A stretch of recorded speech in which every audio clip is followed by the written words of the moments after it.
Question 1. What should you do if you need to use a safety lanyard but the stitching is damaged? A. Ask for a replacement and do not start working until you have a suitable replacement. B. Dispose of it and carry on working without one. C. Continue using the lanyard only if the damaged stitching is less than 4 inches. D. Continue to use the lanyard and get another one at the end of your shift. Correct answer is A. Ask for a replacement and do not start working until you have a suitable replacement. Question 2. Overtime, excess noise can damage your hearing. Which of these is an early sign of this? A. Infections of the inner ear. B. There are no early signs. C. A rash may appear around the outside of your ear. D. A ringing sound or even a temporary hearing loss may occur. Correct answer is D. A ringing sound or even a temporary hearing loss may occur. Question 3. How many, minimum, points of contact should you have with a ladder at all times? A. 6. B. 5. C. 3. D. 4. Correct answer is C. 3. Question 4. Over time, excess noise can damage your ability to hear. Can such a condition be reversed? A. Yes, but you will be forced to change your current job. B. With time, the condition may repair itself. C. The damage is permanent and cannot be reversed. D. You will need surgery to repair your hearing loss. Correct answer is C. The damage is permanent and cannot be reversed. Question 5. The best way to ensure a ladder is secured and won't slip is to A. Tie it at the bottom. B. Tie it at the top. C. Use a piece of wood to wedge the bottom. D. Have a colleague hold it while you work. Correct answer is B. Tie it at the top. Question 6. Which of these statements is true about storing materials on working platform? A. The materials only need securing if it's going to be there overnight. B. Unsecured materials can be stored as long as they are above the guardrail height. C. The materials don't need to be secured if they're going to be there less than 6 hours. D. You must ensure the platform can take the weight of the materials and the materials must be stored securely so they can't fall. Correct answer is D. You must ensure the platform can take the weight of the materials and the materials must be stored securely so they can't fall. Question 7. What should you do if you accidentally drop your safety helmet and crack it? A. Get another one immediately. B. Wait until your break and get another one. C. Carry on working if it's only a small crack. D. Wait until the end of your shift and get another one for the next day. Correct answer is A. Get another one immediately. Question 8. How should you wear your safety helmet if you need to lean over an exposed edge while working at height? A. You should tilt your helmet backwards, which should prevent it from falling over. B. You should ensure you make use of the chin strap and wear the helmet as normal. C. You should tilt your helmet to the side, which will help to prevent it from falling over. D. You should not wear your helmet while carrying out these tasks. Correct answer is B. You should ensure you make use of the chin strap and wear the helmet as normal. Question 9. Checking a ladder before use should be done by A. Your supervisor. B. Your health and safety rep. C. The person about to use it. D. The site manager. Correct answer is C. The person about to use it. Question 10. Protective midsoles in your safety footwear are designed to A. Prevent you from twisting your ankle. B. Prevent chemical burns if you step on hazardous chemicals. C. Ensure your footwear remains comfortable throughout the day. D. Protect your feet from nails and other sharp objects. Correct answer is D. Protect your feet from nails and other sharp objects. Question 11. What is edge protection designed to do? A. It's designed to direct rainwater into a specific area. B. It's designed to stop materials and people from falling over. C. It's designed to allow easier access to the roof. D. It's designed to stop unauthorized entry to the roof. Correct answer is B. It's designed to stop materials and people from falling over. Question 12. If you're using inflatable airbags as a means of fall arrest, you must ensure that the inflation pump, A, is turned off every couple of minutes to avoid the airbags from overinflation. B, is electrically powered. C, is turned off as soon as the airbags are full. D, stays on at all times when there's work being carried out at height. Correct answer is D, stays on at all times when there's work being carried out at height. Question 13. If you're the first person to discover a fire, what should you do? A, activate the fire alarm. B, leave the building immediately. C, head to your locker and get your personal items. D, pick up a fire extinguisher and tackle the fire. Correct answer is A, activate the fire alarm. Question 14. Using eye protection is vital for on-site safety. When should you wear eye protection? A, only when you're working with power tools. B, when the task has a potential for eye injury and if the site rules demand it. C, only when you're working with hazardous chemicals. D, only when your eyes come into direct sunlight. Correct answer is B, when the task has a potential for eye injury and if the site rules demand it. Question 15. You have just finished working with a particularly noisy piece of equipment and you have a ringing in your ears. What does this symptom imply? A, your body has been exposed to excess vibration. B, you may be coming down with the flu or a respiratory infection. C, the level of noise was high, but it was still safe. D, you've temporarily damaged your hearing. Correct answer is D, you've temporarily damaged your hearing. Question 16. Wearing a safety helmet in hot weather can be uncomfortable. Which of these is true about wearing a safety helmet in hot weather? A, you must keep it on at all times and ensure you're wearing it correctly. B, you can drill small holes in your helmet to increase airflow and keep you cool. C, you can take it off for short periods of time while you're working. D, you can wear it sideways if it's more comfortable this way. Correct answer is A, you must keep it on at all times and ensure you're wearing it correctly. Question 17. What should you do if you're given a task that requires you to wear a full body harness but you've never used one before? A, carry on and try to work it out yourself. B, ask for an expert to train you.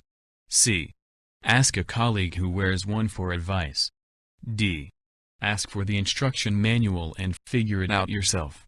Correct answer is B, ask for an expert to train you. Question 18.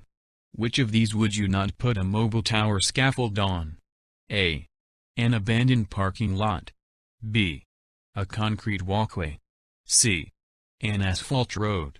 D, an uneven playground. Correct answer is D, an uneven playground. Question 19. Which of these best describes working at height? A, 6 meters above the ground. B, 10 meters above the ground.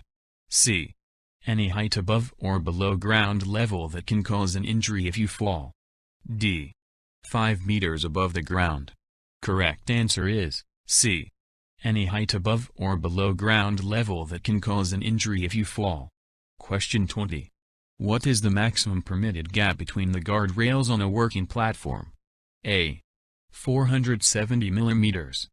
B, 300 millimeters. C, 520 millimeters.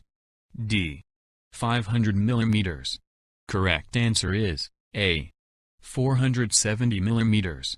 Question 21. What should you do if you need to lift a load which blocks your front view?